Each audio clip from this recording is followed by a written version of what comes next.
Texas is one of the best states for the surplus funds business. There are a lot of surplus funds deals you can close, and new cases come up every single month across 254 counties. But Texas is also the state that catches more agents off guard than almost anywhere else in US. Because the rules here are not just different, they are stricter, more specific, and more unforgiving than what most people are used to. And if you walk in assuming Texas works like Florida or any other state you have worked before, it will cost you a lot. This video covers tax foreclosure excess proceeds specifically, which falls under Texas Tax Code Chapter 34. Mind that the mortgage foreclosure surplus in Texas runs under a completely different statute and a completely different process entirely. That is its own video. But today, we are focused on tax foreclosure only. So if that is what you are working on, stay with me because everything from here is exactly what you need to know. Let's get into it. First of all, you should know the law that controls everything. Most states have general county procedures with some broad statutes sitting behind them. Texas is different.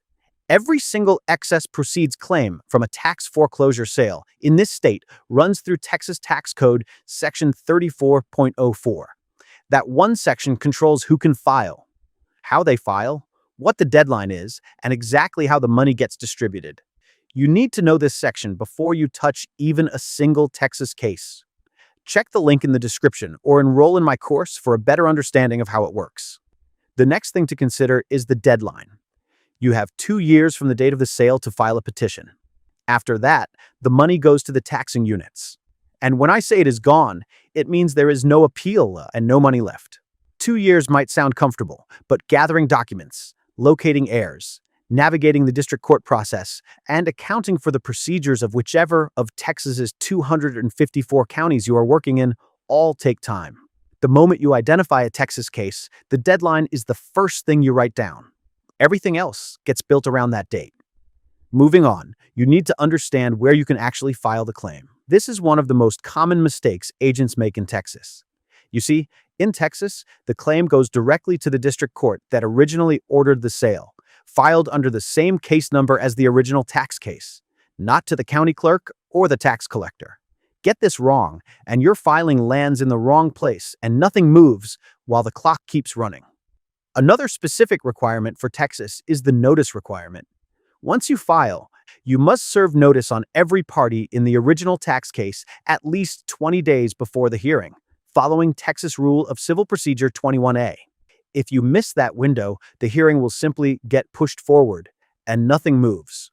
This 20-day time frame is the minimum and may differ from county to county. For example, in Harris County specifically, if the clerk's original notice letter under Section 34.03 is not available, you have to send notice to all parties at least 60 days before the hearing. That is 3 times the state minimum. Every county in Texas can have rules sitting on top of the state statute, so know your county before you schedule anything. Moving on, we have the 36-day rule and the assignment model. Trust me, Texas could not get more specific with this one. You cannot take an assignment of an owner's claim until at least 36 days after the excess proceeds are deposited into the court registry. You cannot approach someone on day 1. The law does not allow it. Beyond the waiting period, the assignment cannot come from an in-person or telephone solicitation. It must be in writing and signed by the assigner. And on the day you take the assignment, you must pay the homeowner at least 80% of their claim value on the day of the assignment, not after the funds are released. This is not a contingency deal. This is a purchase of the claim. And the court can only release up to 125% of what you paid to you as the assignee. That is your ceiling. If you take an assignment without following every one of these requirements, you are liable to the assigner for the full amount of the proceeds recovered, plus attorney's fees and expenses. Lastly, you need to understand how non-attorneys get paid in Texas.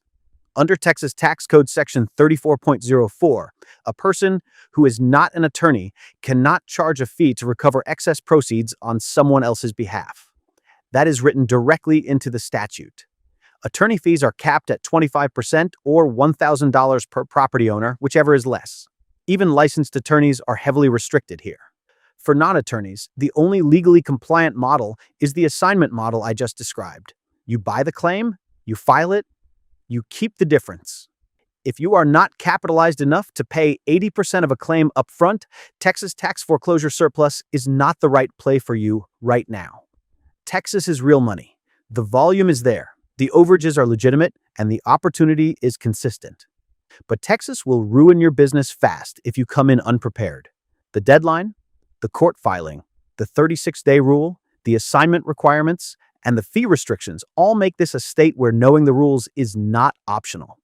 It is the entire job.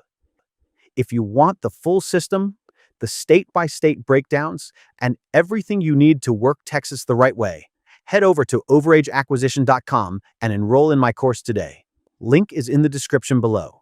If this video helped you, hit the like button, subscribe so you do not miss the next one, and drop a comment telling me if you have worked in Texas before and what you ran into. I read every single one. See you in the next video.